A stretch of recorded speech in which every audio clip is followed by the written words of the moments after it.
This channel's content is strictly for educational and informational purpose and does not endorse or promote any form of violence, harm, illegal activities, self-injuries and communal disharmony. সাগর দত্তের ঘটনা তার সঙ্গে ইতিমধ্যে আরজি করার কথা বারবার করে উঠে আসছে, কারণ পরপর এই ঘটনার পরিপ্রেক্ষিতে নিরাপত্তার বিষয়টা সবার আগে প্রশ্ন চলে আসছে। আর আরজি কর নিয়ে শর্ট ফিল্ম তৈরি এবং তার পরিপ্রেক্ষিতে ইতিমধ্যে রাজন্যাকে তৃণমূল ছাত্র পরিষদ থেকে সাসপেন্ড করা হয়েছে। এই প্রসঙ্গ নিয়ে রাজন্যার কি প্রতিক্রিয়া উঠে এসেছে জি 24 ঘন্টায় শোনাবো। আমি তো দেখলাম যে কুণাল ঘোষ তিনি গান লিখেছেন, তো তিনি কি দলকে জানিয়ে গান লিখেছেন? আমার এটা প্রশ্ন। দেব যখন প্রধান সিনেমায় অভিনয় করেছিলেন তিনি কি দলকে জানিয়ে অভিনয় করেছেন? নিশ্চয়ই নয়। এই শর্ট ফিল্মের মাধ্যমে কি বোঝাতে চেয়েছি সেটা তো আমার কাছে কেউ জানতে চায়নি।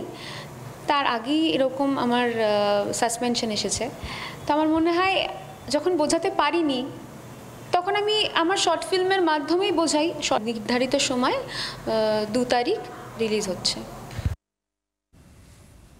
অরূপদা, দেখুন অনেক সময় রাজনীতির আলোচনায় লোকেরা বলেন যে বাংলার রাজনীতির অবক্ষয় হয়েছে। এটা তো সত্যি সত্যি যে আজকে জি 24 ঘন্টার মতো একটা বড় চ্যানেলের প্রাইম টাইমে আলোচনায় রাজন্যা হালদারকে নিয়ে আলোচনা করতে হচ্ছে। এটা বাংলা রাজনীতি সত্যি সত্যি অবক্ষয় হয়েছে। এটা ঘটনা রাজন্যা কিছুদিন আগে আমাদের দল করতো এটা।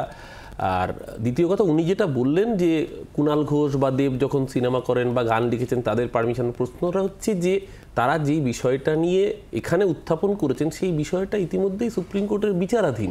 এই বিষয়টা নিয়ে সারা রাজনীতি, পশ্চিমবঙ্গের রাজনীতি তোলপাড় হচ্ছে এবং এমন একটা সেন্সিটিভ ইস্যু, তার মধ্যে রাজন্যা নিজে একজন মহিলা, একজন এই ধরনের আমাদের ঘরের একজন বোন যখন এইরকমভাবে নৃশংসভাবে নিগৃহীতা হয়ে ধর্ষিত হয়ে মৃত্যুবরণ করতে হয়, তখন কোন ইস্যুতে আমি সেন্সিবল থাকবো, কোন ইস্যুতে নন সেন্সিবল হব, সেইটুকু বোধ থাকা একজন পরিমিত রাজনীতিবিদের লক্ষণ।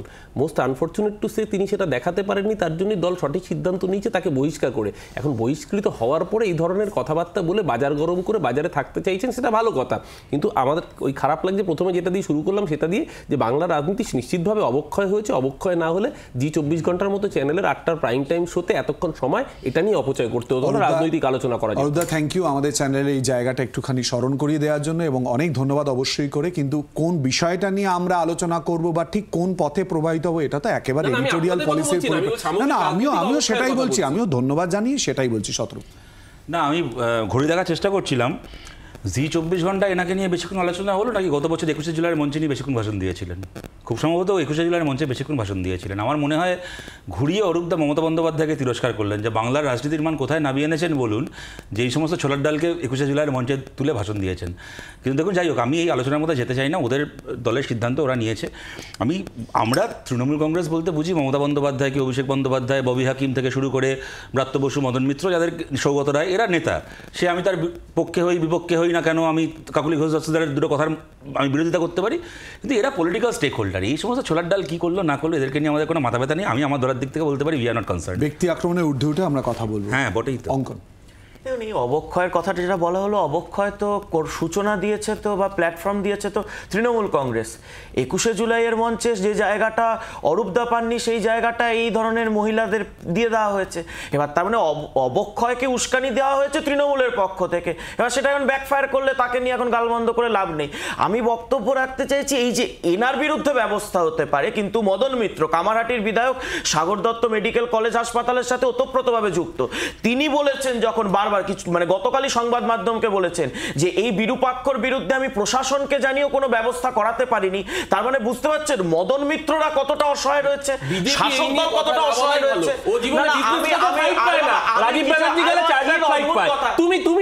তুমি এসব নিয়ে কথা বলো না, বিজেপি এসব নিয়ে কথা না বলাই ভালো। তুমি তৃণমূলের কে কি পজিশন পাবে, চিন্তা করো মুকুল রায় কোন দলে, তুমি চিন্তা করো না মুকুল রায় কোন দলে আছে, আগে সেটা জেনে নাও। বিজেপির মুখে তো কথা বলছে যাতে গোটা দলটাই তৃণমূলকে এই আলোচনা বা বিতর্ক থেকে বেরিয়ে আসতে হবে।